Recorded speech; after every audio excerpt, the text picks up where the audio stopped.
Assalamualaikum warahmatullahi wabarakatuh. Perkenalkan, nama saya Abdul Kalam dengan NIM 15240843.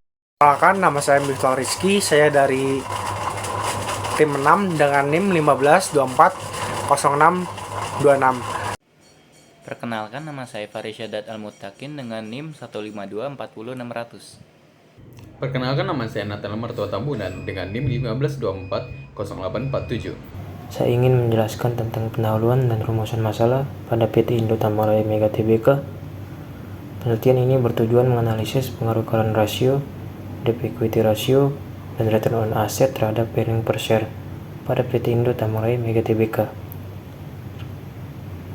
Metode yang digunakan adalah kuantitatif deskriptif dengan analisis regresi linear berganda menggunakan SPSS 25. Hasil tersebut menunjukkan bahwa current ratio, debt equity ratio, dan return on asset terhadap earning per share baik secara parsial maupun simultan. Sektor pertambangan sangat berperan penting dalam perekonomian nasional melalui ekspor batu bara.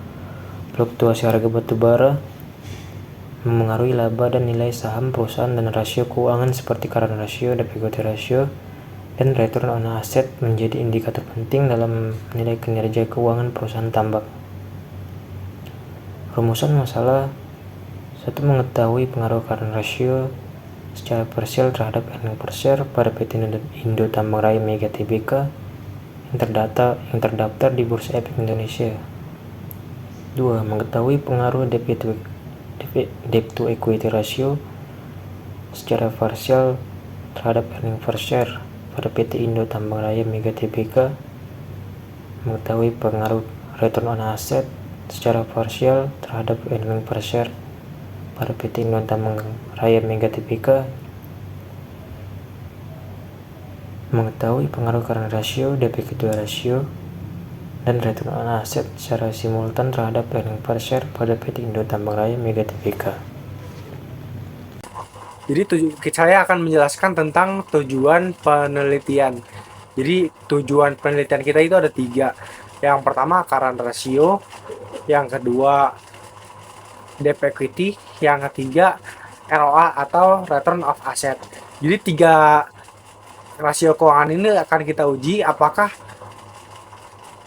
rasio keuangan ini akan berpengaruh terhadap earning per share. Jadi singkatnya, penelitian ini ingin melihat bagaimana rasio-rasio keuangan tersebut berpengaruh terhadap laba per lembar saham perusahaan. Yang kayak tadi rasio-rasionya itu kayak current ratio, debt equity, terus ditambah lagi return on asset. Jadi intinya di sini kita akan uji dari 3 rasio-rasio keuangan tersebut. Yang kedua, saya akan menjelaskan tentang penelitian terdahulu. Jadi di sebelum tim saya melakukan penelitian tersebut, ada 4 tim atau 4 orang yang sebelumnya udah pernah nih untuk melakukan penelitian terlebih dahulu, mulai dari Bastian dan rekan-rekan pada tahun 2018. Terus ada Pertiwi dan Yuniati tahun 2021. Kemudian ada Rahmawati dan Sari tahun 2022. Dan Zulaimi tahun 2016. Dari 4 orang yang telah melakukan penelitian, pendapatnya itu beda-beda. Yang pertama dari Bastian. Bastian menemukan nih bahwa DER dan ROA berpengaruh signifikan terhadap kinerja saham. Sedangkan Pratiwi dan Sinati tahun 2021 menyebutkan bahwa CR tidak berpengaruh secara signifikan terhadap EPS atau earning per share. Kemudian Rahmawati dan Sari tahun 2022 juga menunjukkan bahwa DER tidak berpengaruh signifikan.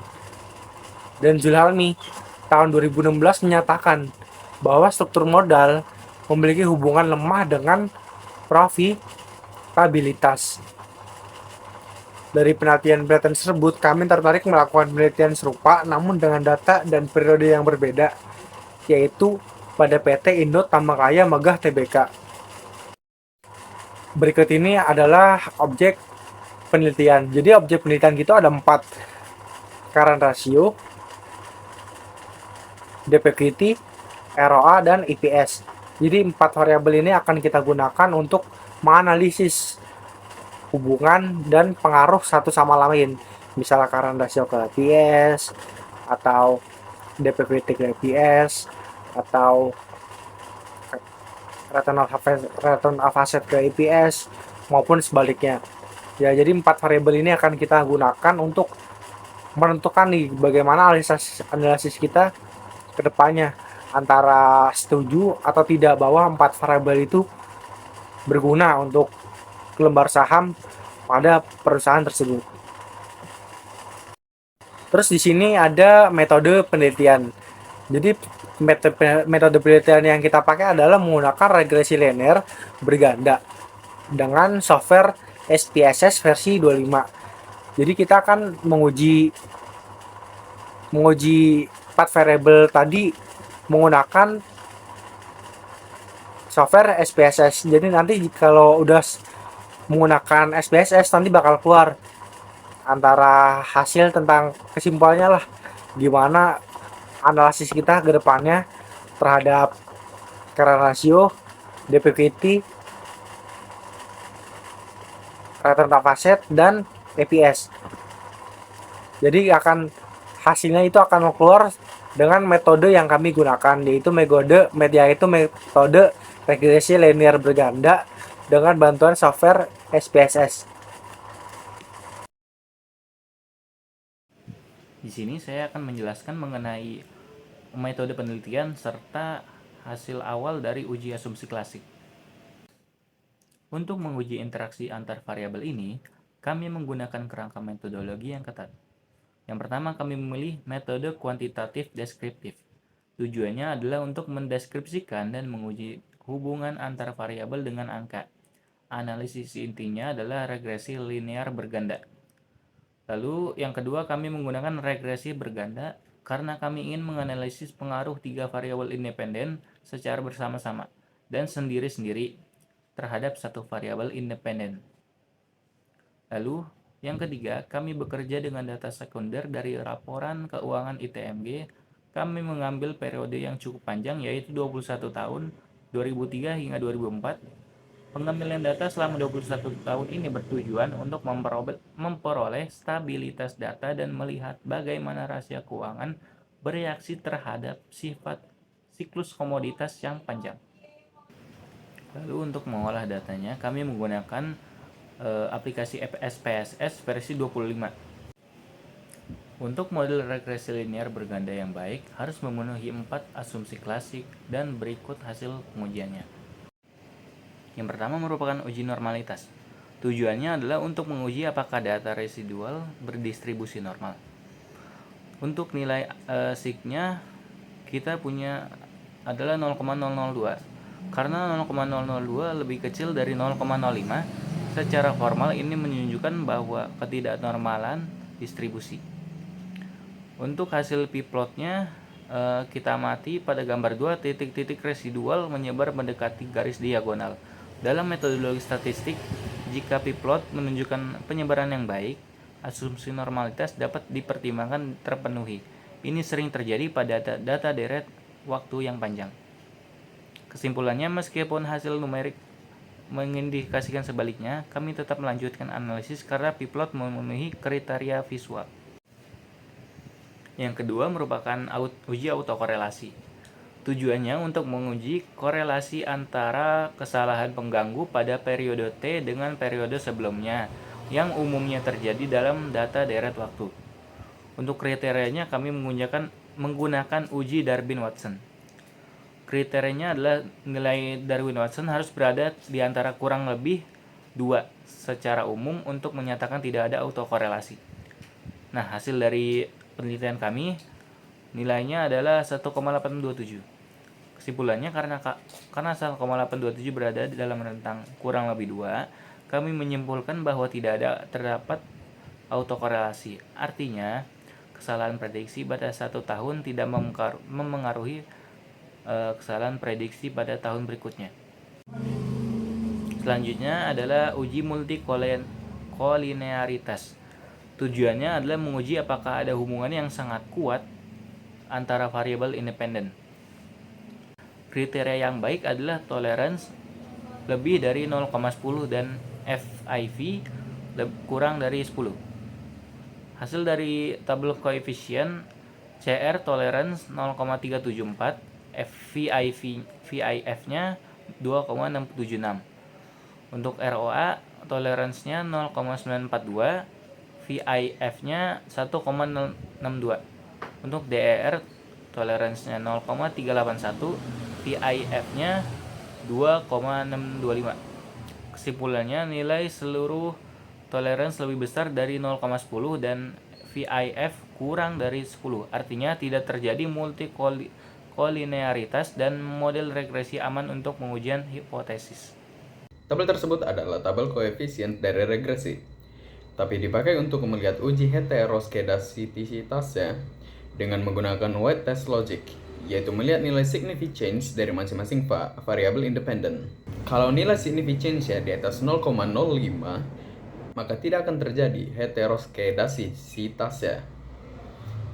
Tapi, kalau nilai significance-nya di bawah 0,05, maka akan terjadi heteroskedasisitasnya. Dari interpretation tabel tersebut, variabel significance yang pertama yaitu current ratio memiliki 0,120 di lebih dari 0,05, yaitu maka tidak akan terjadi heteroskedasisitasnya.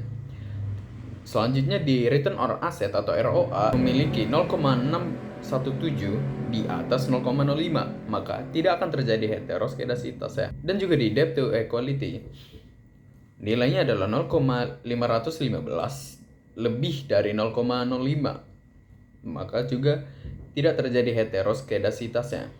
Dari semua variabel independen di atas, semua variabel memiliki nilai significance di atas 0,05, sehingga model penelitian ini bebas dari masalah heteroskedasisitasnya. Ini adalah hasil uji hipotesa.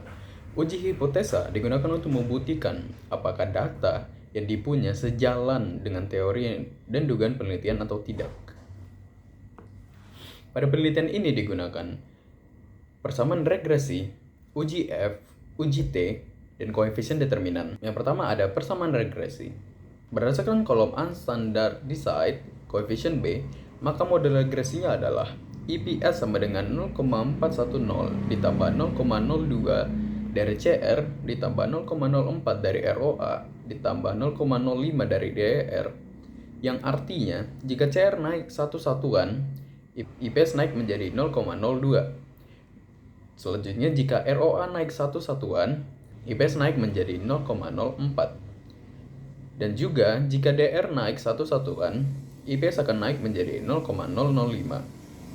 Ketiganya memberikan arah pengaruh positif terhadap earning per share. Uji signifikan masing-masing dari variabel terdapat di kolom significance. Variabel significance keterangan variabel significance yaitu current ratio lebih dari 0,05 yang artinya tidak signifikan. Return on asset 0,017 melebihi dari 0,05 yang artinya juga tidak signifikan, sama dengan debt to equality ratio 0,0515 lebih dari 0,05 yang sama artinya juga tidak signifikan. Semua significance melebih dari 0,05, maka tidak ada variabel independen yang berpengaruh signifikan terhadap IPS secara parsial. Berdasarkan hasil uji regresi, diperoleh bahwa variabel current ratio, return on asset, dan debt to equality ratio memiliki koefisien positif terhadap earning per share. Namun, berdasarkan nilai signifikansi masing-masing, variabel current ratio 0,120, return on asset 0,617, dan debt to equality ratio 0,515. Seluruh nilai signifikansi lebih besar dari 0,05. Dengan demikian, dapat disimpulkan bahwa ketiga variabel tersebut tidak berpengaruh signifikan secara parsial terhadap earning per share.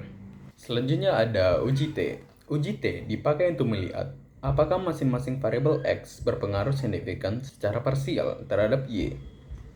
Dengan memiliki patokan yang sama dengan nilai significance 0,05, significance di lebih kecil dari 0,05, ada pengaruh signifikan. Significance di atas 0,05, tidak ada pengaruh signifikan.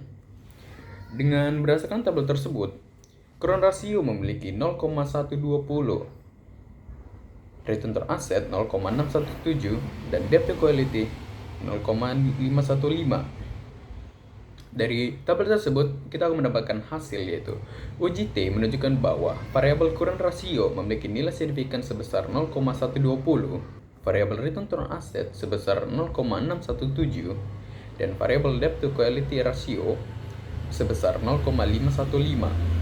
Seluruh nilai signifikansi lebih besar dari 0,05, sehingga dapat disimpulkan bahwa secara parsial current ratio, return on asset, dan debt to equity ratio tidak berpengaruh signifikan terhadap earning per share. Dan selanjutnya adalah UGF. UGF dipakai untuk melihat apakah variabel independen secara bersama-sama punya pengaruh signifikan terhadap variabel dependen. Patokan dapat dilihat dari nilai significance, sama seperti yang sebelumnya. Nilai significance kurang dari 0,05 berpengaruh signifikan secara simultan. Dan kebalikannya, significance di atas 0,05 tidak signifikan secara simultan. Dan pada tabel berikut ini, berdasarkan hasil UGF pada tabel ANOVA, diperoleh nilai F sebesar 1,271 dengan nilai signifikansi sebesar 0,322. Karena nilai signifikansi lebih besar dari 0,05, maka dapat disimpulkan bahwa secara simultan, current ratio, return to asset, dan debt to equity ratio tidak berpengaruh signifikan terhadap earning per share. Dengan demikian, hipotesis penelitian ini menyatakan bahwa variabel independen berpengaruh signifikan secara simultan terhadap earning per share ditolak. Selanjutnya ada coefficient determinant. Pada tabel tersebut, ada adjusted R-square yang dipakai untuk menilai model yang sebenarnya setelah memperhitungkan jumlah variabel. Sedangkan dinilai R-square sebesar 0,214 menunjukkan bahwa sebesar 21,4% variabel earning per share dapat dijelaskan oleh variabel current ratio, return on asset, dan debt to equity, sementara sisanya yang sebesar 78,6% dijelaskan oleh variabel lain yang tidak diteliti dalam model ini.